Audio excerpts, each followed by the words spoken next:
Hello, everyone. Y'all caught me putting on my lip gloss. Ha! Thank you so much for tuning in and welcome to day one of my 365-day challenge. And it is also my birthday, you guys. So I'm not just celebrating the day I was born, I'm celebrating the woman that I've become. I use this as an opportunity to challenge myself to share my story while also sharing my healing with all of you. This challenge kind of started as a 30-day idea to just kind of start going live and grow my platform and get used to being live, because I go live every once in a while, but not really consistently enough. So I was like, well, let me do this for 30 days straight and let's see how this works. But I realized this needed to be a little bigger. It needs a little bit bigger. I've spent years hiding the ugliest parts of my healing. I talk about it. I say it's not easy, it's not linear, it's not was messy, but I hide the actual details of my healing. And I know that someone out there might need to see it, the real and the raw. So every day I'm going to share a piece of my story. I'm going to name the wounds that it left. I'm going to ask powerful reflection questions. I'm going to reframe the pain. I'm going to speak a healing truth and then teach a quick coping skill that's helped me, kind of let you guys know what I use, what I've learned and what I use and what I now teach in my own coaching practice to help others cope with things that has affected them in their lives. And finally, I'm going to spotlight a survivor who's reminded me of what it means to rise. So that's kind of what I'm going to be doing. And that's where we are right now. So let's begin. Okay. So this one is telling a story about my body. This is something that lives in my body. I'm sorry, that kind of lived in my body, lived in my mind, lived in my heart, that I've dealt with for years because I just didn't understand what caused this, what brought it on. It happened like a little over 8 years ago. And it was just like, it was unprovoked. It was an unprovoked act of cruelty that I never really understood why that happened. I had just lost my son. Like, I'm going to say it wasn't that long after he passed. He passed, it wasn't even 2 weeks before. I had just barely started a new job. I was in a new city where I didn't know anyone because that's where I was when my son passed. And I was like, I can't go back to where he was at. And I didn't know anyone. I had one friend who apparently wasn't my real friend. My partner, my current husband at the time, my partner, I was in his hometown and I had just started a new job. I was still so deep in my pain and in my grief. I was lost. And one day while I was at work, I was on a break and I checked my phone. I looked on Facebook and seen that my boyfriend, again at the time, now he's my husband, still my partner. I call him my partner. He posted pictures of us from when we left to go visit with my sister. We had to go to get my car that we had shipped from Alaska to Seattle. And then when we took my car, we drove down the coast because I'm from the West Coast. So we drove down to see my sister who lived, down there in Vegas. And we took pictures, we cried, we grieved. She gave me some things that he left at her house one time when he went to visit with her. And at that time we were taking pictures. And I, went to go tell her or talk to her about my son's passing. And it was just, a time where I had, some type of support. So he posted this picture, a picture of one of the pictures of us when we were out there with my sister. And in the comments, I'm reading the comments. In the comments, I saw something from a woman I had never met before. I never met this woman. I didn't know her. It was his aunt. She made a comment, she looks like a man to me. I was already messed up. There was a part of me that was already torn. I just lost my son. Like, I literally just lost my son. My face was swollen. My eyes were red and puffy from like days of crying. Because when I went to my sister's house, I had probably found out maybe 2 or 3 days before that my son had passed away. So my face is swollen from crying. I'm trying to smile. I'm trying to look okay, but I wasn't okay. And so he posted a picture of me trying to, celebrate him meeting my sister. That was the first time he met her. And, trying to make light of a very sad situation, trying to cheer me up, trying to, say, hey, something. It wasn't a bad post. And here was this stranger to me, knowing I just lost my child, and choosing to not only be cruel to me, but to do it publicly. Like, I don't know you. I've never done anything to you. I've never done anything to your nephew. Like, what is wrong with you? And that comment kind of shattered me because I was already struggling with feeling ugly. I've never lied about that. I've never felt like I was attractive. I always had a problem with my skin color, with, just trying to fit in because I never felt like I was accepted. I never felt like I was loved. I never felt like I was pretty. And now I have this woman going on social media telling people that she feels like I look like a man. So let's talk about the emotions that I felt with that. Of course, I felt deeply embarrassed, deeply ashamed of how I looked in that picture. I immediately was like, why would you post this picture of me? I look horrible. And to him, he's like, well, this picture looks beautiful to me. No, I was humiliated. That was, of course, I felt embarrassed. The next feeling I felt violated. I felt like I was violated. I didn't know this woman, and she chose to humiliate me in public at my most vulnerable moment. Instead of keeping her comments to herself, or even calling him and telling him if that's what she felt, but you're gonna choose to publicly humiliate me. Why? I felt really violated. The next, I kind of felt betrayed. I felt betrayed because when I did tell my partner, he didn't defend me. He didn't call us on like, hey, that's wrong. He didn't even comment on the post like, if you're going to be doing this on this post, then you can, you get off my page. He just excused your behavior. That's just how they are. Don't worry about it. He deleted the picture. He deleted the picture of me. He deleted the post. He deleted the picture, like he was erasing me. So I felt like he was betraying me and justifying her behavior, because it's like, no, I'm not saying disrespect anyone ever, but you can correct that. Like, hey, man, that's not cool. That's not cool at all. I felt unwanted. I felt like I didn't belong. Like, even in my grief, this type of grief especially, I didn't deserve any kindness. Because like I said, she'd never met me, but of course her nephew told her son just died.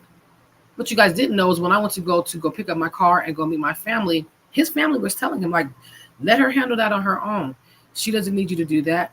They were like trying to convince him to just kind of ghost me. And it's like, why are you people just being so cruel to me? I just lost my oldest child, my firstborn child, my son. Show some kind of kindness. No one even said, I'm sorry for your loss, anything. But you can go on social media and say I look like a man. And lastly, I felt exposed. I had been with my partner for little less than 2 years, maybe, like right under 2 years. Maybe, no, it was a little over 2 years. I'm sorry, a little over 2 years. I felt exposed because at this point we had mutual friends. Some he met through me that were on his page. Some he met before me, but come to find out we were friends with each other because where we lived was a little small town before in Anchorage. And so everyone knows everyone.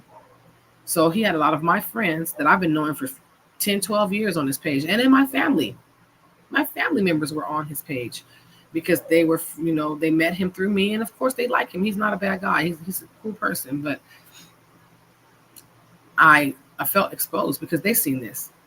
I just, it's just embarrassing. It goes back to feeling embarrassed. So I felt like I was exposed. I felt naked. And I was just like, oh my God, like, why would this person even think that it's okay to want to hurt someone like that for no reason? No reason. Again, I had never done anything to this person. So then I just kind of sank in that feeling. So like now today, my reflection question is, what old pain still whispers lies about your worth when you're at your low, when you're already at your lowest? So like what still triggers you? What old pain still talks in your ear and tells you you're not worth it? What situations, like my situation, that I can honestly say that bothered me for a long time. Like even recently, like last year, one of his cousins was like, "That's why Auntie such and such said that your wife looked like a man." It's just like y'all still doing this. Like they still use that to attack me, even though that was a time that I was at my lowest. So what old pain still triggers you about your worth when you were already at your lowest point? So reframing. The comment did not define me. At the time, I felt like it was the end of the world. But the comment didn't define my beauty. It kind of revealed my beauty. It revealed who I was on the inside, that I was so whatever I was, that they had to reveal their cruelty. So it did not define my beauty. It revealed how cruel they were. That moment did not strip me of my value. It did not. At the time, I felt like it did. But now I know that it did not strip me of my value. It showed me who never saw me to begin with. And of course, you never saw me. You didn't know me. You did not know me. You just needed to make yourself feel some kind of way. You needed to use my pain to make yourself feel better about whatever you were insecure about within yourself, because I am not an ugly person. I don't look like a man, you know. So an affirmation that I have to tell myself to go along with this is I am beautifully made, even in my brokenness. No one else's judgment can rewrite the truth about who I am. I'm going to say that again. I am beautifully made. You are beautifully made. Even in your brokenness, even in my brokenness, we are beautifully made. And no one else's judgment, okay, no one else's judgment can rewrite the truth of who I am or who you are. No one.